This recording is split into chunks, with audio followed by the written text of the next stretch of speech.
Bager Max. Bager Max je sa prijateljima krenuo na planinu da bi uživali u zimskim čarolijama i snijegu koji je napadao.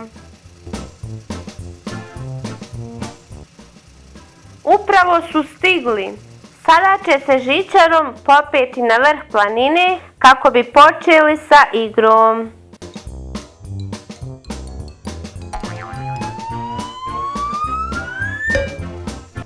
Traktor je ponio skije jer voli da skija.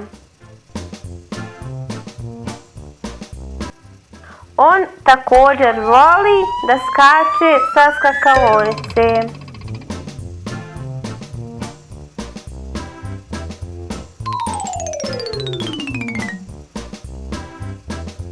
Naša dva mala auta su sa nestrpljenjem čekali snijeg da bi se mogli sankati sa svojim sankama.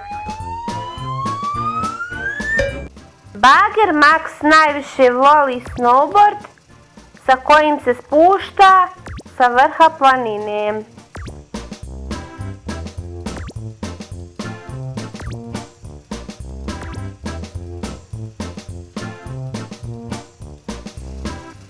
Kamion je povezao na sebi i podmornicu, pošto ona ne može da plovi po snijegu i zajedno će da se kližu po ledu.